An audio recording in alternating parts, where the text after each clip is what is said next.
Everyone, welcome back to the Samajik Guru channel. आज हम करने जा रहे हैं क्लास 8 के सोशल स्टडीज का मॉडल टेस्ट पेपर, जो कि फाइनल टर्म के लिए रिलीज हुआ है। और ये जो है पेपर, आपका पैटर्न कुछ इस तरीके का होगा कि आपका पेपर जो है वो 80 मार्क्स का आएगा और टाइमिंग आपको 3 घंटे की दी जाएगी। तो जो पार्ट ए है आपका, वो 12 नंबर का होगा, यानी कि 12 एमसीक्यूज पूछे जाएंगे इसमें। ठीक है, तो सबसे पहला जो क्वेश्चन आपसे पूछा गया है वो है which pair is not natural resource. इसमें से कौन सा जोड़ा जो है, यानी जो पेयर है, वो नेचुरल रिसोर्स नहीं है। तो विच सॉइल भी नेचुरल रिसोर्स है, लैंड भी, मैन भी, वाटर मिनरल। जबकि जो रेडियो और टीवी है वो नेचुरल रिसोर्स नहीं है। ठीक है, क्योंकि ये हमें प्रकृति ने नहीं दिए हैं। नेक्स्ट है विच is not the natural source of water. इनमें से कौन सा जो है पानी का प्राकृतिक स्रोत नहीं है। तो रेनफॉल भी प्राकृतिक है, रिवर, अंडरग्राउंड वाटर यानी जमीन के नीचे जो पानी मिलता है, तो वाटर टैंक जो है वो नेचुरल सोर्स नहीं है। Which crop is not grain. इनमें से कौन सी फसल जो है वो अनाज नहीं है। तो जूट जो होता है वो अनाज नहीं है। है विच डिजास्टर इज नेचुरल। कौन सा डिजास्टर जो है वो नेचुरल है, यानी कि आपदा जो है वो प्राकृतिक है। ठीक है, तो जो सुनामी होता है वो ह्यूमन की वजह से नहीं आता। ये जब सी फ्लो पर अर्थक्वेक आता है तो उसकी वजह से सुनामी जो है वो आता है। ठीक है, तो ये नेचुरल है। नेक्स्ट क्वेश्चन है which element is not a source of energy. इनमें से कौन सा एलिमेंट जो है वो एनर्जी का स्रोत नहीं है, यानी एनर्जी प्रोवाइड नहीं करेगा, तो वो है आयरन। नेक्स्ट क्वेश्चन देखते हैं which type of coal is best. कौन से तरीके का कोयला जो है वो सबसे अच्छा माना जाता है, तो वो है anthracite. Which is not the main source of modern Indian history. Modern Indian history का मेन सोर्स नहीं है, तो वो है इंस्क्रिप्शन। ठीक है, in which area Birsa Munda started the revolt. Birsa Munda जो है उन्होंने किस एरिया में जो है वो विद्रोह स्टार्ट किया था, छोटा Nagpur. Which leader was not associated with 1857 rebellion। तो कौन से लीडर जो है वो 1857 के विद्रोह से संबंधित नहीं है, तो महाराजा Pratap. Which leader was not the part of the Indian reformist movement। तो इंडियन रिफॉर्मिस्ट मूवमेंट का कौन से लीडर पार्ट नहीं थे, A.O. ह्यूम। Who founded सत्य शोधक सोसाइटी। किन्होंने जो है वो सत्य शोधक सोसाइटी की नींव रखी है, किन्होंने खोजा इसे, तो Jyotiba Phule. Which city's old name is Shahjahanabad. कौन सी सिटी का पुराना नाम शाहजहांबाद था, तो वो था दिल्ली, यानी कि दिल्ली का पुराना नाम शाहजहांबाद था। ठीक है, फिर नेक्स्ट क्वेश्चन है when was the Indian constitution implemented. Indian constitution जो है वो कब इम्प्लीमेंट किया गया, यानी कि लागू किया गया, 26 जनवरी 1950 को। Who said caste is the most important party in India। तो ये जो लाइन है कि कास्ट जो है वो सबसे जरूरी पार्टी है इंडिया की, ऐसा किसने कहा है, तो ऐसा जो है वो जयप्रकाश नारायण जी ने कहा है। नेक्स्ट है आर्टिकल 14 टू 32 जो है वो किस सब्जेक्ट से रिलेटेड है। ठीक है, तो वो है फंडामेंटल राइट, यानी कि हमारे जो मौलिक अधिकार हैं ये उनसे संबंधित है। फिर आ जाता है हमारे पास पार्ट बी, जो कि ज्योग्राफी से रिलेटेड है। और इसमें जो क्वेश्चन 2 आपसे पूछा गया है उसमें आपसे फिलिप्स और ट्रू फॉल्स पूछे गए हैं। एक एक नंबर के 4 क्वेश्चन है। ठीक है, pine, fir, deodar and chestnut are plants of dash vegetation. तो ये किस प्रकार की वनस्पति हैं ये सारे, तो ये है माउंटेनियस। ठीक है, two types of fibre crops are. दो तरीके के फाइबर क्रॉप्स है, वो है कॉटन और jute. For the cultivation of T and coffee flat land is required. कहते हैं कि मतलब कि चाय और कॉफी को उगाने के लिए जो है हमें फ्लैट लैंड की जरूरत होती है, तो ये गलत है। ठीक है, हमें जो है वो स्टीप लैंड्स की, यानी पहाड़ी वाले एरिया की जो है वो जरूरत होती है। Floods, rain, tsunamis, earthquake etcetera are natural disaster. तो जो ये सारी चीजें हैं, ठीक है, बाढ़, बारिश, सुनामी, भूकंप, ये सब नेचुरल डिजास्टर है, तो ये बिल्कुल सही है। ठीक है, यानी कि प्राकृतिक आपदा है, तो ये बिल्कुल सही है। अगला जो क्वेश्चन आपसे पूछा गया है वो है दो नंबर के 2 question. What are migratory birds and where do they come from. ये माइग्रेटरी बर्ड्स किन्हें कहा जाता है और वो कहाँ से आते हैं, तो migratory birds are those species of birds that come in large number to India. तो ये वो प्रजाति हैं बर्ड्स की जो कि काफी बड़ी मात्रा में इंडिया में आती है। These come from the cold regions like Siberia, China etcetera. ये जो है वो ठंडे एरिया से, जैसे कि साइबेरिया, चाइना, यहाँ से जो है वो आते हैं। ठीक है, नेक्स्ट क्वेश्चन है, where do iron ore found in India? India में कच्चा लोहा कहाँ पर पाया जाता है? तो बिहार, उड़ीसा, मध्य प्रदेश, छत्तीसगढ़, झारखंड, तमिलनाडु। ठीक है, नेक्स्ट जो क्वेश्चन है उसमें आपने 50 टू 60 वर्ड्स में आंसर करना है, और ये जो क्वेश्चंस हैं वो आपके 3-3 नंबर के होंगे, 2 क्वेश्चंस जो है उसको करना है। ठीक है, इंटरनल चॉइसेस होंगी इसमें। तो सबसे पहला जो क्वेश्चन है, give the importance of reverse and canals. तो रिवर और कैनाल की क्या इंपॉर्टेंस है, यानी क्या महत्व है, वो आपने बताना है। Since the beginning of the civilisation man had started living around rivers and streams. तो कह सकते हैं जब सभ्यता की शुरुआत हो रही थी तो इंसान ने सबसे पहले नदियों या झरनों के पास ही रहना शुरू किया था। The water of the reverse and canals is being used for irrigation and other human activities. तो नदी और कैनाल का जो पानी है वो सिंचाई के लिए और दूसरे ह्यूमन एक्टिविटीज यानी नहाने, बर्तन धोने, इन सब कामों के लिए जो है वो किया जाता था। ठीक है, या तो ये क्वेश्चन अटेम्प्ट करना है, या ये नेक्स्ट क्वेश्चन है जिसमें आपसे पूछा गया है, name the important factor which are favourable for the generation of hydro electricity. ठीक है, तो हाइड्रो इलेक्ट्रिसिटी के जनरेशन, हाइड्रो मतलब पानी, इलेक्ट्रिसिटी पानी से जो इलेक्ट्रिसिटी बनती है। ठीक है, उसके लिए कौन कौन से इंपॉर्टेंट फैक्टर्स होंगे वो आपने बताने हैं। The water source should be perennial in nature, यानी जो जल स्रोत है, ठीक है, वाटर सोर्स है वो पेरिनियल यानी कि 12 मासी होना चाहिए, यानी हर टाइम उसमें पानी जो है वो होना चाहिए। ठीक है, 12 महीने जो है वो पानी होना चाहिए। There should be required slope और height in the path of the water, ऊंचाई, एक प्रॉपर ऊंचाई जो है वो होनी चाहिए। Sufficient amount of water for generation of electricity should be available, जितना पानी चाहिए ताकि वो इलेक्ट्रिसिटी को जनरेट कर सके, सफिशिएंट पानी होना चाहिए उसमें। There should be sufficient space behind the dam, dam के पास पीछे जो है वो काफी ज्यादा स्पेस होना चाहिए। ठीक है, ताकि वो पानी को जो है वो रोक सके। There should be demand for electricity in the area, और एरिया में इलेक्ट्रिसिटी की डिमांड भी होनी चाहिए, तभी जो है उसको बनाया जाएगा। ठीक है, अगला क्वेश्चन है, which step should be taken for protection from drought? Drought यानी कि सूखा, तो सूखे से प्रोटेक्शन के लिए जो है हमें किन किन स्टेप्स को जो है वो फॉलो करना पड़ेगा? Water resources should be properly use, जो पानी के स्रोत हैं, ठीक है, रिसोर्सेज उनको प्रॉपर्ली यूज किया जाए। In the drought prone area, तो जहां पर सूखा ज्यादातर पड़ता है, लो वाटर रिक्वायरिंग क्रॉप्स, तो वहां पे ऐसी फसलें उगाई जानी चाहिए जिसमें कम पानी की जरूरत होती है, जैसे कि मेज, ठीक है, यानी कि मक्की हो गया, मिलेट्स हो गए, दालें हो गई, तो ये सारी चीजें उगानी चाहिए। The water can be stored in the tank और dams in the drought prone area which can be used at the time of scarcity of water. तो जहाँ पे पानी की ज्यादातर कमी होती रहती है, या जहाँ पे ज्यादा कह सकते हो कि सूखा पड़ता रहता है, तो ऐसी जगहों पर पानी को जो है वो टैंक और डैम्स में स्टोर करना चाहिए, ताकि जब जरूरत पड़े या जब पानी की कमी हो तो उस पानी को इस्तेमाल किया जा सके।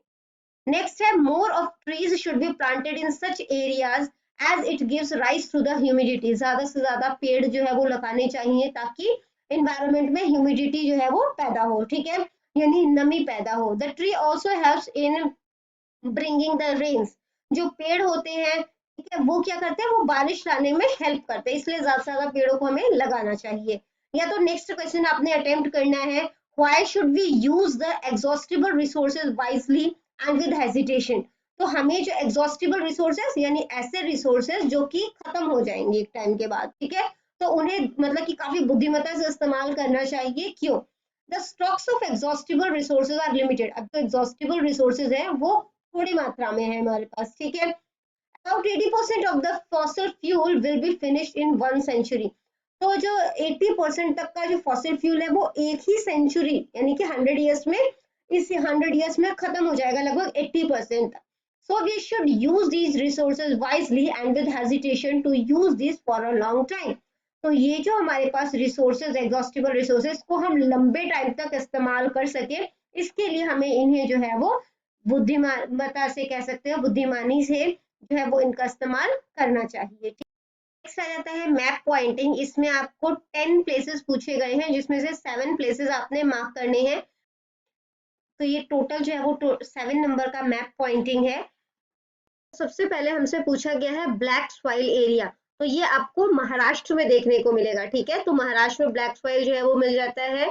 फिर पूछा गया है आपसे गोल्ड प्रोड्यूसिंग एरिया, तो जो गोल्ड प्रोड्यूसिंग एरिया है वो हट्टी और यहाँ पे आपका कोलर है, ठीक है। ये वाला हट्टी और ये कोलर, ये दोनों ही गोल्ड माइंस को जो है वो शो कर रहे हैं और ये दोनों जो है वो कर्नाटका में है, ठीक है। फिर है coffee producing area in south India, तो साउथ इंडिया में पूछा है, ऊपर नॉर्थ होता है, ठीक है, और नीचे जो है वो क्या हो जाएगा, साउथ, ठीक है। इस साइड इंडिया के ईस्ट पड़ता है और ये जो है वो वेस्ट पड़ता है, तो इन्होंने हमसे पूछा है साउथ इंडिया में कॉफी प्रोड्यूसिंग एरिया, ठीक है। तो यहाँ पर जो है ये नीलगिरी जो कि है तमिलनाडु में और कोडागु, ठीक है, और ये आपका पड़ता है कर्नाटका में, ठीक है। नेक्स्ट जो पूछा है वो है आपसे कि भोपाल सिटी जो है वो कहाँ है। भोपाल सिटी है आपका मध्य प्रदेश में, ठीक है। वहीं पर गया डिस्ट्रिक्ट पूछा गया है, तो जो गया डिस्ट्रिक्ट है वो आपका पड़ता है बिहार में। फिर आ जाता है ब्रह्मपुत्र रिवर, तो ब्रह्मपुत्र रिवर जो है वो, ये जो ब्लू कलर की लाइन शो कर रही है ये ब्रह्मपुत्र रिवर है। छत्तीसगढ़ ये प्रॉपर तरीके से नहीं बना और यहाँ पर आपका छत्तीसगढ़ है, ठीक है। वहीं पर भाखड़ा नांगल डैम पूछा है, तो भाखड़ा नांगल डैम जो है वो आपका पड़ता है हिमाचल प्रदेश में, ठीक है। वहीं पर मिक्का प्रोड्यूसिंग एरिया राजस्थान में पूछा है आपसे, तो अलवर में मिक्का प्रोड्यूसिंग एरिया है वो, ठीक है।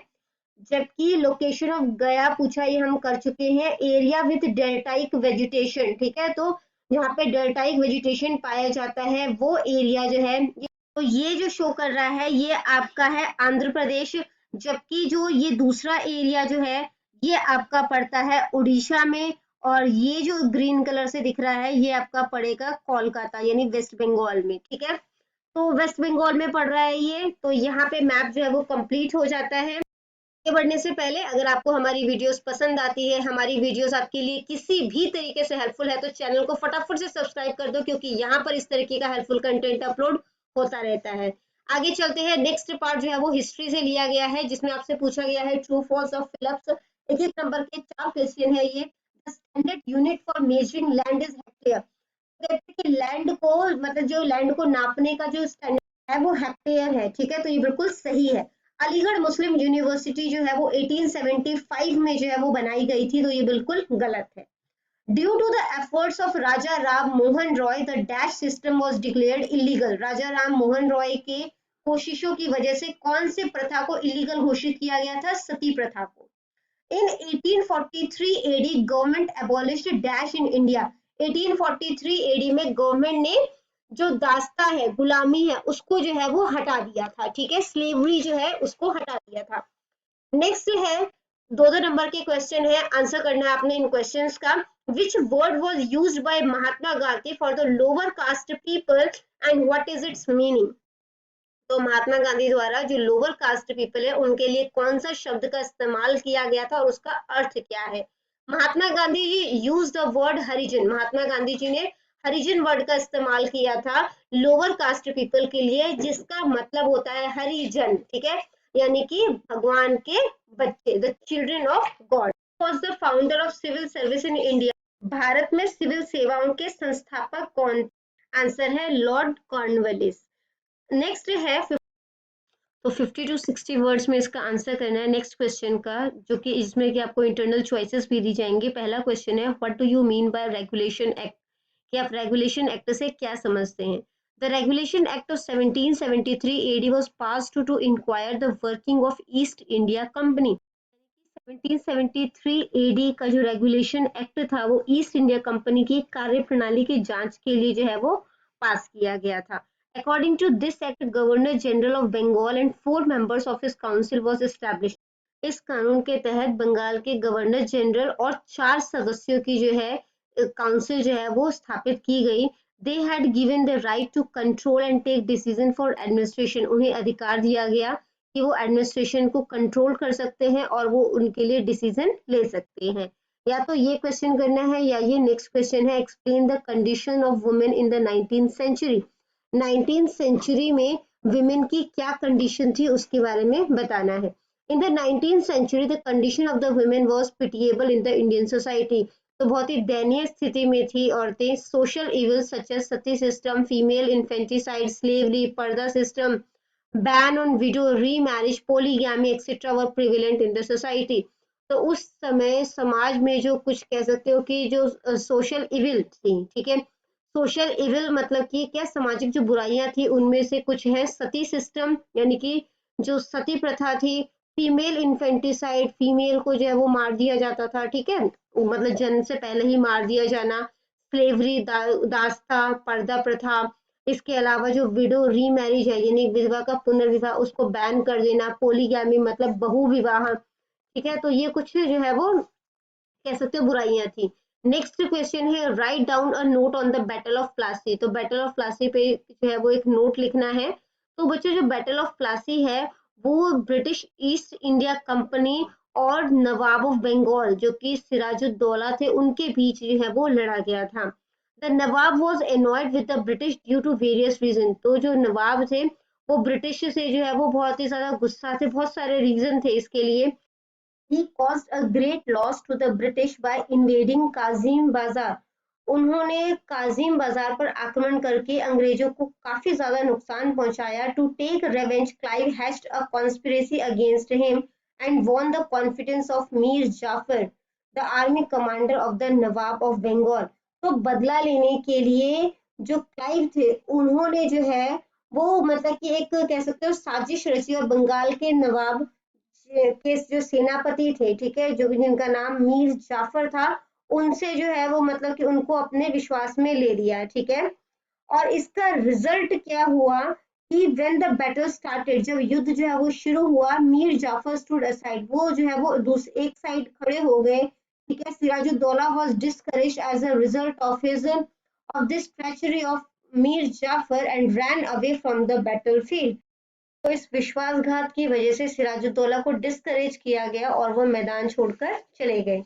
नेक्स्ट है write down any two political causes of the revolt of 1857 AD. तो 1857 का जो विद्रोह था उसके दो पॉलिटिकल कारण क्या क्या थे वो बताना है, ठीक है। तो बहादुर शाह जो है उनका insult. In 1856 AD, the Governor General told the Mughal Emperor that he would be the last emperor of India. तो 1856 एडी में गवर्नर जनरल जो है उन्होंने मुगल एम्पर को बता दिया था दैट कि वो जो है वो लास्ट एम्पर है इंडिया के। After his death his princes will have to vacate the Red Fort. और उनकी मृत्यु के बाद जो भी उनके राजकुमार होंगे उन्हें लाल किला जो है वो छोड़ देना होगा। This decision of the British annoyed the Muslims. और ये जो ब्रिटिशर्स का जो मतलब डिसीजन था इससे मुस्लिम जो है वो बहुत ज्यादा खफा हो गए, गुस्सा हो गए। अनजस्टिफाइड एनेक्सेशन ऑफ अवध, यानी कि जो अवध है, ठीक है, उसका जो है वो अनुचित विलय कर दिया गया। Awadh remains a faithful friend of the British but it's unjustified annexation annoyed the people. जो अवध है वो ब्रिटिश का फेथफुल भरोसेमंद दोस्त रहा है, लेकिन उनका जो अवध का इस तरीके से जो है वो विलय कर देना, ठीक है, अनुचित तरीके से विलय कर देना लोगों को गुस्सा दिला रहा था। नेक्स्ट क्वेश्चन है how newspaper, magazine and pamphlet are helping in writing history. तो किस तरीके से जो न्यूज़पेपर है, मैगजीन्स है या पैम्फलेट्स है वो हिस्ट्री को लिखने में हेल्प करते हैं। Newspaper, magazines and journals published in different languages also gives us information about the modern age of India. तो ये सारी जो चीजें हैं ये मॉडर्न इंडिया जो है उनके बारे में जो है वो हमें काफी सारा नॉलेज देता है अलग अलग लैंग्वेजेस में। Some of the newspaper like the Tribune, the Times of India etcetera still in publication. इनमें से कुछ न्यूज़पेपर तो आज भी जो है वो पब्लिकेशन जो है वो करती हैं, ठीक है, यानी आज भी जो है वो न्यूज देते हैं। Write down the effect of western educational system. तो वेस्टर्न एजुकेशनल सिस्टम का क्या प्रभाव पड़ा उसके बारे में आपने बताना है, ठीक है। Due to British education ministerial culture came in exercise in India. तो ब्रिटिश एजुकेशन की वजह से जो मिनिस्टर का कल्चर है, ठीक है, वो इंडिया में जो है वो लागू होना शुरू हो गया। एक्सपेंसिव एजुकेशन की वजह से ज्यादातर भारतीय जो है वो अनपढ़ रह गए। इंडियन लैंग्वेजेस जो है वो डेवलप नहीं हो पाई, ठीक है। Western education prevalent superstitions could not be remove. Western education की वजह से कह सकते हो वेस्टर्न एजुकेशन जो भी अंधविश्वास उस टाइम के दौरान फैला हुआ था उसको रिमूव नहीं कर पाई। और लास्ट पॉइंट है कि वेस्टर्न एजुकेशन की वजह से जो भारतीय थे उन्हें जो है वो अलग अलग कंट्रीज के हिस्ट्री को जानने का मौका मिला and contributed to independent the country. और इस तरीके से मतलब ये जो हमने एजुकेशन ली उससे हम अपने देश को आजाद कराने में सफल हुए। नेक्स्ट क्वेश्चन है write a note on indigo revolt. तो नील क्रांति के बारे में आपने बताना है। The indigo cultivator revolted against the increase tax on indigo. तो जो इंडिगो जो उगाते थे यानी जो नील की खेती करते थे उन्होंने जो नील पर जो बढ़ाकर टैक्स लगाया जा रहा था उसके लिए विद्रोह किया। ठीक है। When the Britishers forced the cultivator to grow indigo, they started attacking and looting factories of the Britishers. तो जब ब्रिटिशर्स ने उन्हें फोर्स किया कि वो नील की ही खेती करें तो जो इंडियंस थे, ठीक है, उन्होंने क्या किया, उन्होंने जो ब्रिटिशर्स की फैक्ट्रीज थी उन पे अटैक करना शुरू कर दिया, उन्हें लूटना शुरू कर दिया। In 20th century, Mohandas Karamchand Gandhi gave his support in favor of indigo cultivator. और 20वीं शताब्दी में गांधी जी ने जो है वो इंडिगो कल्टीवेटर यानी जो नील की खेती करते थे उनको सपोर्ट किया। ठीक है। या तो नेक्स्ट क्वेश्चन आपने अटेम्प्ट करना है जो कि है when where and by whom was the Namdhari movement founded. कब, किसने और किनके सहयोग से जो है वो कह सकते हैं नामधारी मूवमेंट जो है वो स्टार्ट हुआ, कहां पर हुआ। श्री सतगुरु राम सिंह जी फाउंडेड नामधारी मूवमेंट। तो नामधारी मूवमेंट जो है वो श्री सतगुरु राम सिंह जी ने जो है वो फाउंड किया था। कहां पर किया, लुधियाना में श्री भैनी साहिब। और कब किया, 12 अप्रैल 1857 में। ठीक है। नेक्स्ट पार्ट शुरू हो जाता है जो कि सिविक्स पार्ट है। एक एक नंबर के 4 क्वेश्चन है, ट्रू फॉल्स फिलअप दोनों को मिक्स करके है ये। Constitution is a supreme power in India. Bharat में जो सबसे कह सकते हैं पावरफुल जो ताकत है वो कॉन्स्टिट्यूशन है यानी कि संविधान है। तो ये बिल्कुल सही है। Right to education is a fundamental right यानी कि जो फंडामेंटल राइट हमारा मौलिक अधिकार है कि हमें एजुकेशन प्राप्त हो, ये भी बिल्कुल सही है। ठीक है। द फाइनेंस बिल ओनली भी प्रेजेंटेड लोकसभा। तो जो फाइनेंस बिल होता है बच्चों वो सिर्फ लोकसभा में जो है वो मतलब कि प्रेजेंट किया जा सकता है। Doctor Rajendra Prasad was the first president of India. Bharat के पहले राष्ट्रपति डॉक्टर राजेंद्र प्रसाद थे। ठीक है। नेक्स्ट आ जाता है 2-2 नंबर के क्वेश्चन है। What is the importance of law. कानून का क्या महत्व है। Law is required to lead a civic life. हम एक सामाजिक जिंदगी जो है वो जी रहे, एक सभ्य जीवन जीने के लिए कानून की जरूरत होती है। We need law to control any organisation. किसी भी संस्था को अगर हम कंट्रोल करना चाहते हैं तो उसके लिए हमें कानून की जरूरत पड़ती है। By which rule has the untouchability been done away with। तो छुआछूत को किस जो है वो कानून के तहत जो है वो दूर किया गया है, तो आर्टिकल 17 के तहत। नेक्स्ट क्वेश्चन जो है वो 50 to 60 वर्ड में आंसर करना है। ठीक है। How was the constitution of India form. तो भारत का जो कॉन्स्टिट्यूशन है वो किस तरीके से बनाया गया। A 7-member committee was framed under the leadership of Dr. B.R. Ambedkar to form constitution। की संविधान बनाने के लिए डॉक्टर बी आर अम्बेडकर के नेतृत्व में 7 सदस्य समिति जो है वो बनाई गई। This committee studied and borrowed many principle from the constitution of other country. तो ये जो कह सकते हैं समिति थी, इन्होंने जो है वो काफी सारे अलग अलग देशों से जो है वो संविधानों को पढ़ा, वहां से जो है वो सिद्धांतों को जो है इन्होंने अपनाया। It took 2 years, 11 months and 18 days to complete the Indian Constitution। तो भारतीय संविधान को बनने में 2 साल 11 महीने 18 दिन का समय लगा। ठीक है। या तो ये क्वेश्चन करना था आपने, या ये नेक्स्ट क्वेश्चन है what is the effect of casteism on democracy of India. Bharat में जो भारत की जो डेमोक्रेसी है उसमें कास्टिज्म का जो है वो क्या प्रभाव पड़ता है। Political parties are being formed on the basis of caste. तो कास्ट के बेसिस पर पॉलिटिकल पार्टीज बनाई जाती हैं। वोट्स जो है वो भी कास्ट के बेसिस पर मांगे जाते हैं। ठीक है। कास्ट के बेसिस पर दंगे होते हैं, जो हिंसा बढ़ती है। तो ये जो है हमारे डेमोक्रेसी पर असर पड़ रहा है इसका। नेक्स्ट क्वेश्चन है right and duties are two sides of the same coin. How. तो जो राइट और ड्यूटीज है यानी जो हमारे अधिकार और कर्तव्य है वो एक ही सिक्के के दो पहलू है, कैसे। तो आंसर है rights and duties are the two sides of the same coin. ये दोनों एक ही सिक्के के दो पहलू हैं। वो दिस सप्लीमेंट ईच अदर। दोनों एक दूसरे को पूरा करते हैं। ठीक है। एक के बिना दूसरा जो है वो अधूरा है। Right without duties and duties without rights are meaningless. हमें अधिकार दे दिया जाए लेकिन हमें जो है वो हमारी ड्यूटीज ना पता हो, या हमें जो है वो ड्यूटीज सारी पता हो बट हमें अधिकार ना दिया जाए, तो दोनों ही एक दूसरे के बिना अर्थहीन है। Therefore, it is usually said that the right of a citizen are duties of the other. तो ये बिल्कुल सही कहा जाता है कि एक का जो अधिकार है वो दूसरे का कर्तव्य बन जाता है। If we enjoy our right but do not perform our duties, तो अगर हम अपने अधिकारों को तो एंजॉय कर रहे हैं लेकिन अपनी ड्यूटी नहीं कर रहे यानी अपना कर्तव्य नहीं कर रहे हैं, it will mean that we are denying the right to other citizen. तो इसका मतलब क्या हुआ कि हम दूसरों के अधिकारों को मना कर रहे हैं, ठीक है, या उनका हनन कर रहे हैं। जैसे कि a citizen has the right to defend his life, एक सिटीजन को अधिकार है कि हम जो है वो जी सकते हैं, अपनी लाइफ को बचा सकते हैं।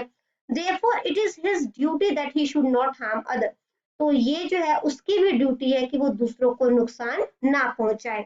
Therefore it is very clear that right and duties are closely related. तो ये बहुत ही स्पष्ट हो चुका है कि जो राइट है यानी जो हमारे अधिकार है और जो हमारे कर्तव्य है वो बहुत ही मतलब कि क्लोजली एक दूसरे से संबंधित है, ठीक है।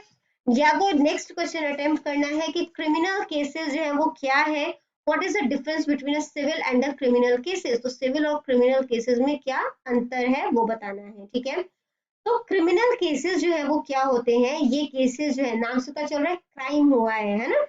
तो इसमें क्या होगा, ये दंगे, लड़ाई झगड़े, क्रिमिनल एक्टिविटी से संबंधित होते हैं। इसमें फिजिकल इंजरी यानी कि शरीर को नुकसान पहुंचाया जा सकता है, बॉडी पार्ट में कोई डैमेज हो सकता है, और इस तरीके के केसेस को क्रिमिनल केसेस कहा जाता है, ठीक है। जबकि जो सिविल केसेस होता है ये आम लोगों से संबंधित होता है। इसमें issues related to fundamental right, जो हमारे मौलिक अधिकार हैं, marriage, divorce, property, land dispute यानी लैंड का जो विवाद है, वो सारे जो केसेस होते हैं वो सिविल केसेस का पार्ट है, ठीक है। तो यहाँ पे हमारी वीडियो खत्म हो जाती है। आई होप ये वीडियो आपको क्लियर हो गई होगी। अगर आपको फिर भी कोई डाउट है तो आप कमेंट सेक्शन में क्वेश्चन कीजिए, आपको रिप्लाई मिल जाएगा। Thank you very much.